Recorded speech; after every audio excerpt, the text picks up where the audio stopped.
It begins in 1932, in a quiet Alabama town where the red earth heats in the sun and the cotton fields stretch to the horizon. A place where poverty was expected, where segregation was enforced, and where Black Americans lived under the daily reality that their lives mattered less in the eyes of the country that claimed all men were created equal. It was here, in the countryside around Tuskegee, that the United States Public Health Service launched one of the most infamous medical experiments in American history. An experiment so cruel that decades later, doctors, historians, and even officials inside the government would struggle to explain how it had been allowed to continue. The official name was the Tuskegee Study of Untreated Syphilis in the Negro Male. The title made it sound clinical, academic, harmless, but behind those words lay something else entirely. 600 Black men were targeted, sharecroppers, laborers, churchgoers, husbands, fathers. 400 of them already had syphilis. 200 did not. They were told they were receiving medical treatment for bad blood, a local term used to describe a range of illnesses. They believed the government had finally come to help them. They had no idea they were being studied like laboratory animals, and that the real purpose of the study was to watch their disease destroy them. To understand how such a study could be conceived, one has to understand the era. Racism was not just social. It was institutional, medical, scientific. Leading doctors in prestigious journals openly argued that Black and white bodies reacted differently to disease, that Black patients were prone to immoral behavior, that their suffering was inevitable and even useful as a research opportunity. These ideas had been circulating since the 19th century, but now they were being written into policy, reinforced by funding and practiced in hospitals across the country. To many in the medical establishment, Tuskegee was not unethical. It was logical. The men were told they were being given checkups, tests, and treatments. They signed their names or marked an X if they could not write, unaware that the doctors already had their decisions made. No treatment would be given, not in 1932, not in the years that followed, not even after a cure was discovered. The doctors would observe the disease as it ravaged the men's bodies, as they went blind, suffered neurological damage, collapsed under paralysis, lost their families, lost their ability to work, and eventually lost their lives. The goal was not to heal, it was to document. The subjects were brought to Tuskegee Institute, one of the most respected Black educational institutions in the country. The involvement of the institution lent the study legitimacy in the eyes of the men, who trusted the name. They received spinal taps, blood draws, and painful examinations. The doctors described the spinal tap as a special treatment, but many of the men were never explained what was being done to them. One internal note found decades later described the spinal tap as the last chance for cheap, good material. Because to the government, that is what the men were, material. Over time, the experiment grew.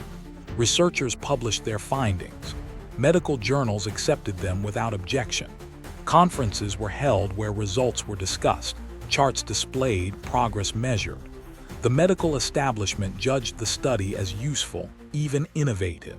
The men themselves, the humans experiencing the consequences, were barely mentioned. As the years passed, some of the men tried to seek help elsewhere. They were stopped. Local doctors were instructed not to treat them.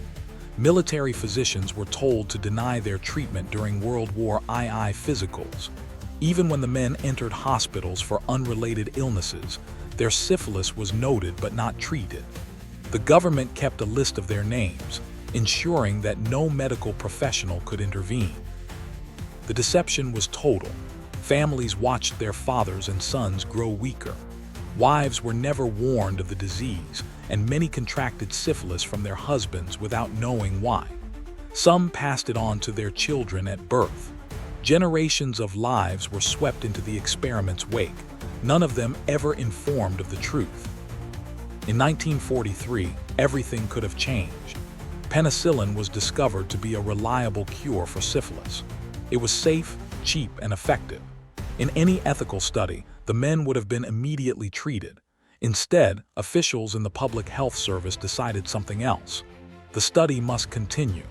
They argued that the opportunity to observe the long-term effects of untreated syphilis in black men was too valuable to abandon. The men would remain untreated, no matter what happened to them. Doctors distributed forms encouraging subjects to remain in the study. They continued to tell them they were receiving care. Nothing changed except the level of documentation. Autopsies became priority. The government wanted to examine the bodies after death, to dissect the physical destruction that syphilis caused. The men even received burial stipends in exchange for permission to examine their bodies after death. The doctors prepared to learn from their deaths while refusing to prevent them. By 1950, the study had multiple generations of data. The Public Health Service and the Centers for Disease Control were deeply invested. Younger doctors entering the program rarely questioned it. Some later admitted they were uncomfortable but believed that seniors must know what they were doing. Others claimed they simply never thought about the ethical implications. A few, decades later, stated the truth plainly. They did not care because the subjects were black. Through the 1950s and 1960s, the study continued unquestioned. Hospitals, universities, and journals cooperated. This was not the action of a few rogue physicians. It was an entire system working together without conscience or resistance. The men kept trusting their doctors. They had nowhere else to go. They never suspected that the physicians who gave them transportation, meals, and the appearance of concern were actually documenting their decay for scientific papers. Some researchers believed the study would never be uncovered.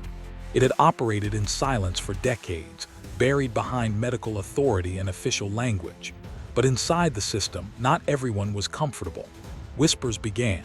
Internal memos started raising questions. Some junior staff felt compelled to speak up but found no one willing to challenge the powerful institutions involved. The machine was too large. The men were too small. By the early 1970s, only a handful of the original subjects were still alive. Most had died of complications directly or indirectly related to the disease. Penicillin had been widely available across Alabama for more than 25 years, yet these men had never received it. Their wives and children continued living in uncertainty, many suffering from congenital infections that remained undiagnosed. The records show that even in these late years, as the civil rights movement reshaped the country, the government continued defending the study. Then in 1972, a whistleblower broke ranks. A Public Health Service employee, deeply disturbed by the study, contacted a journalist at the Associated Press. The reporter, Jean Heller, began investigating. What she found was shocking even to seasoned journalists who had covered war crimes and political scandals. The existence of a government-run program that allowed black men to die slowly, untreated, for 40 years was beyond anything expected. Heller's report, published on July 25, 1972, and instantly exploded across the country. Congress reacted. Civil rights leaders reacted. The medical community, which had remained largely silent for 4 decades, suddenly began condemning the study publicly. Public trust in government-sponsored medicine suffered a historic blow. Officials scrambled to contain the damage, but nothing could justify what had been done or the lives that had been taken. Within weeks, the study was shut down. Survivors were finally treated. Lawsuits followed. Settlements were reached. But no doctor, administrator, or government official ever went to prison for the experiment. No one lost their medical license. The government simply issued statements, wrote reports, and attempted to move forward. But history was not done with Tuskegee. Decades later, new documents emerged. Previously classified memos, letters between researchers, and detailed internal communications revealed the fullness of the deception. Presidents and committees apologized. In 1997, President Bill Clinton delivered an official apology in front of the surviving participants and their families. He acknowledged what the country had done in cold, direct language. The United States government had betrayed its own citizens and violated the most basic ethical duty of medicine, not to harm. But apologies could not erase the reality that the experiment changed everything. It reshaped medical ethics worldwide. It led to the creation of federal oversight boards and strict rules about informed consent. It also left a deep wound in American healthcare, especially among African American communities who endured generations of justified mistrust toward doctors and medical institutions. That mistrust still affects healthcare outcomes today. For many families, the legacy is not abstract. It is personal. Grandparents who died early, parents who never understood why they were constantly sick, children born with deformities no one explained. The human cost did not end in 1972. It continued long afterward. And behind all of it is a disturbing truth. The study did not happen because of a single bad doctor, or a corrupt administrator, or a single moment of moral failure. It happened because an entire system believed that Black lives could be used without consent, sacrificed without regard, and studied without dignity. The experiment succeeded for so long because almost no one in power saw anything wrong. That is what makes Tuskegee not just a tragedy, but a warning. The whistleblower who finally exposed the study faced enormous pressure. Inside the Public Health Service, colleagues warned that speaking out would destroy his career, that no one would believe claims so explosive, and that he was misinterpreting history. But he understood something the system had forgotten. The men in the experiment had never been given a choice. They had never been told the truth. And in medicine, truth is not optional. It is the foundation of consent.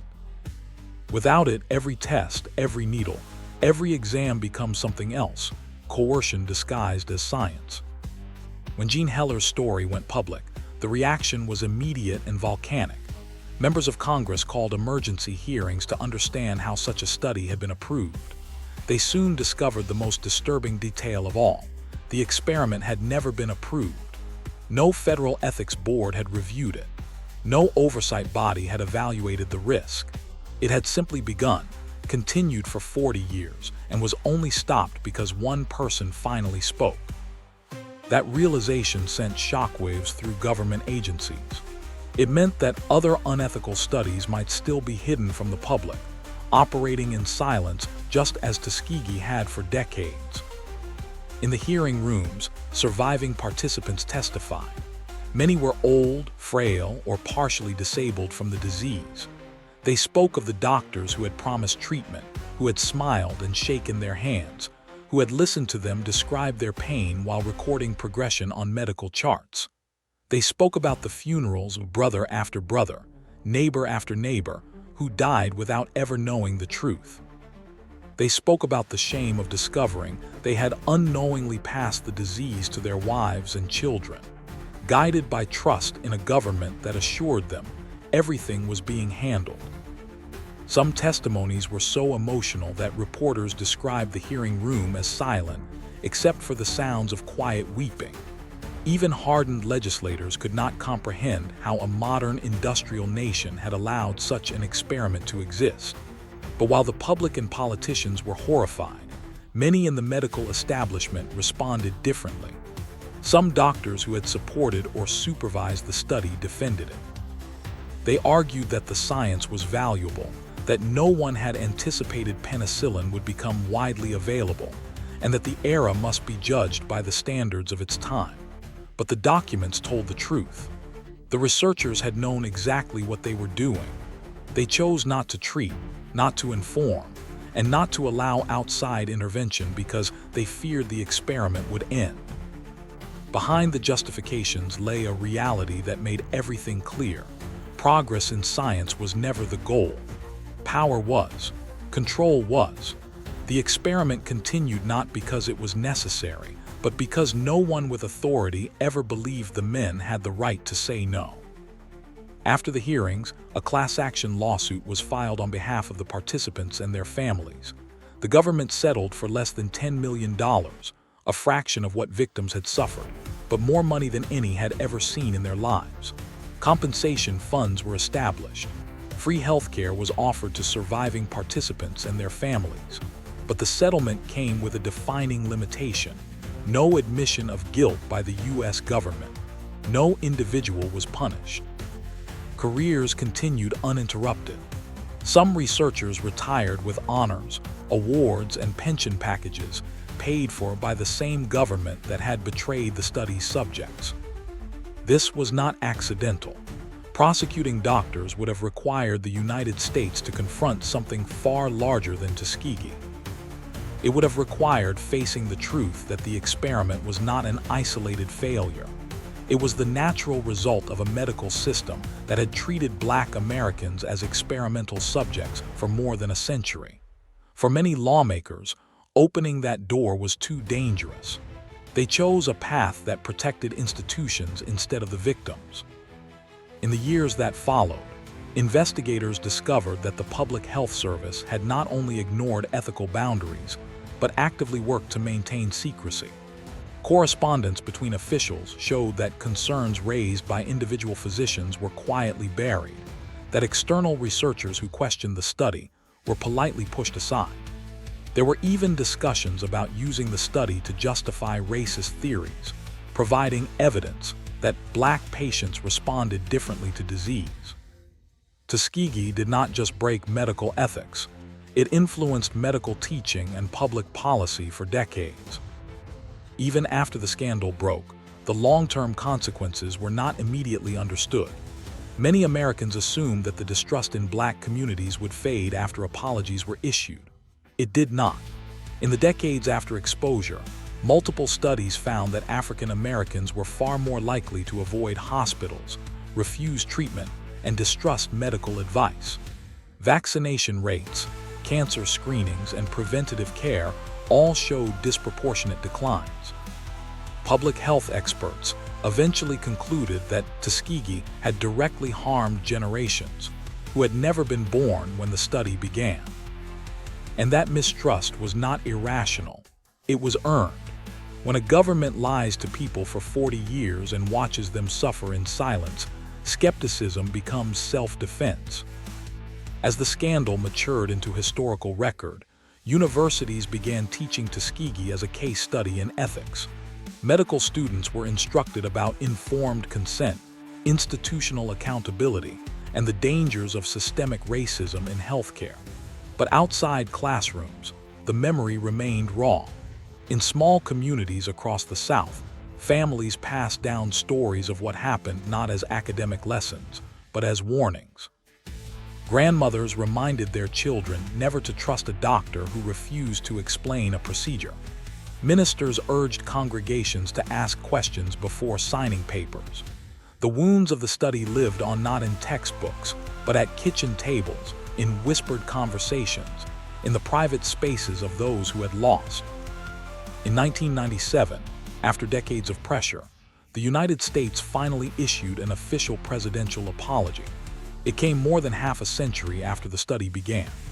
President Bill Clinton stood before elderly survivors and their families and acknowledged what had been denied for generations, that the government of the United States had violated its own citizens, stripped them of autonomy, and sacrificed their health to collect data that no civilized society should ever pursue.